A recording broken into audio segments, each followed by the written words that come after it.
Baik, bismillahirrahmanirrahim. Assalamualaikum warahmatullahi wabarakatuh. Perkenalkan, nama saya Ridho Saputra. Saya dari kelas 1A di 3 Teknologi Laboratorium Medis. Saya di sini akan menjelaskan yaitu tentang gas kromatografi mass spectrometry GCMS.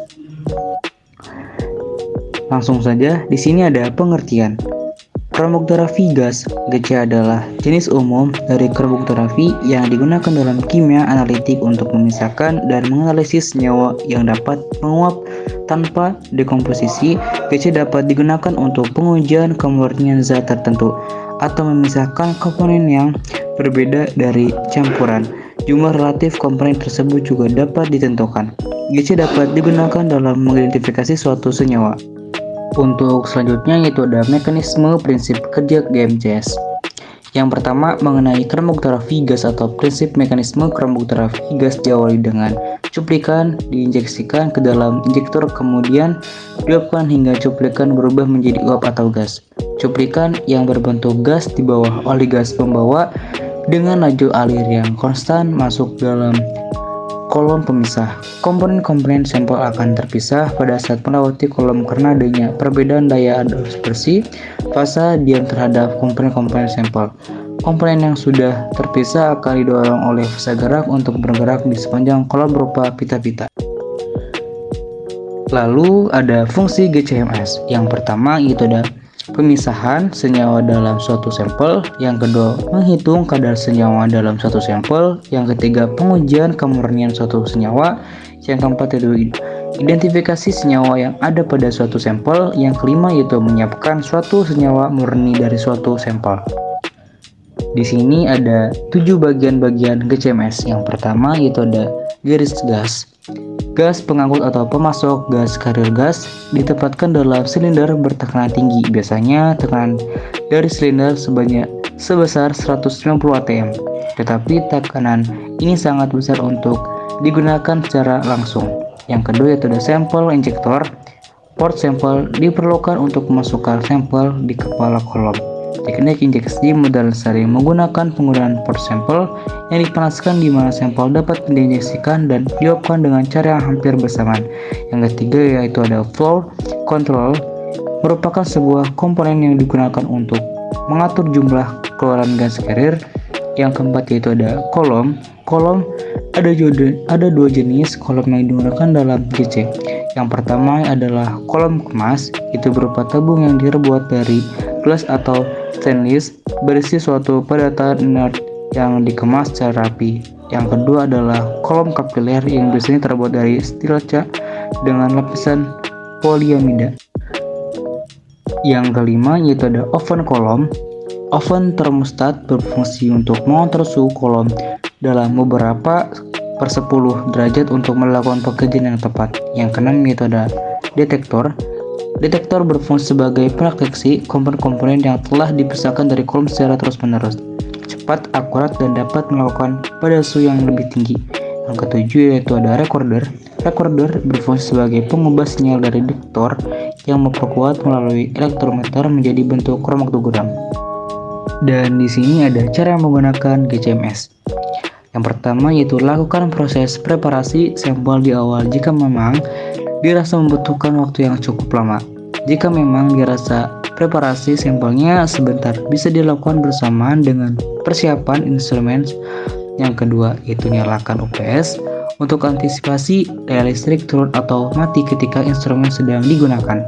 Yang ketiga yaitu nyalakan komputer atau PC yang sebelumnya sudah dikonfigurasi untuk instrumen gas kromatografi. Yang keempat yaitu buka katup gas atau flow control pada instrumen ini untuk memastikan gas karir bisa mengalir. Yang kelima yaitu nyalakan instrumen gas kromatografi, biasanya terdapat switch di bagian kiri atau belakang. Tunggu hingga instrumen menginisiasi komponen. Pada beberapa instrumen terdapat fitur self testing sekitar beberapa menit. Yang keenam yaitu beralih fokus ke komputer. Buka aplikasi instrumen, pastikan komputer dan instrumen terhubung dan bisa berkomunikasi. Yang ketujuh yaitu ada setting instrumen. Untuk melakukan conditioning, proses ini biasanya akan mengatur suhu kolom pada rentan tertentu. Tunggu 20-30 menit sesuai dengan masing-masing merek instrumen. Yang ke-8 yaitu diisi. Lain jika Anda belum menyiapkan sampel, bisa dilakukan saat ini sambil menunggu instrumen ready. Di sisi lain, jika Anda belum menyiapkan sampel, bisa dilakukan saat ini sambil menunggu instrumen ready. Pada bagian aplikasi, setting dan visualitas, sampel yang akan dianalisa lengkap dengan informasi penting lainnya seperti nama user, tanggal, metode, nama sampel, senyawa pada sampel, running time, holding time, retention time, dan lainnya. Ke-10, jika dirasa semua persiapan untuk analisis sudah sesuai, tinggal running metode instrumen dan injeksikan sampel. Yang ke-11 itu adalah tunggu hingga proses selesai dan menampilkan hasil pada layar komputer. Lalu ada kalibrasi GCMS. Yang pertama yaitu adalah menyalakan instrumen GC dan buka tabung gas pembawa atau jalan mixer gas Anda jika Anda menggunakannya. Yang kedua yaitu sesuaikan tekanan dan periksa lalu aliran gas pembawa, bandingkan tekanan yang dihendaki dengan aliran yang diamati pada laju berbeda. Yang ketiga yaitu validasi laju aliran gas terhadap kriteria penerimaan yang telah ditentukan sebelumnya. Yang keempat yaitu mulailah menjalankan pengenceran senyawa yang diinginkan dan plot waktu respons versus konsentrasi. Yang kelima yaitu buatlah kurva kalibrasi untuk setiap analit yang diinginkan menggunakan standar kalibrasi yang tepat. Untuk selanjutnya yaitu ada cara pembaca GCMS. Yang pertama yaitu sumbu X. Waktu retensi biasanya sumbu X kromoktoran gas menunjukkan jumlah waktu yang dibutuhkan analit untuk melewati kolom dan mencapai detektor spektrometer massa. Puncak yang ditampilkan sesuai dengan waktu masing-masing komponen mencapai detektor. Yang kedua yaitu ada sumbu Y. Jumlah konsentrasi atau intensitas biasanya sumbu X atau luas puncak mencerminkan jumlah analit tertentu yang ada. Saat melihat kromoktogram GC atau MS, luas area akan didasarkan pada jumlah penghitungan yang dilakukan oleh detektor spektrometer massa pada retensi. Untuk selanjutnya yaitu ada troubleshooting GCMS. Yang pertama yaitu ada jumper tube test, uji kontaminasi, isolate drive atau noise.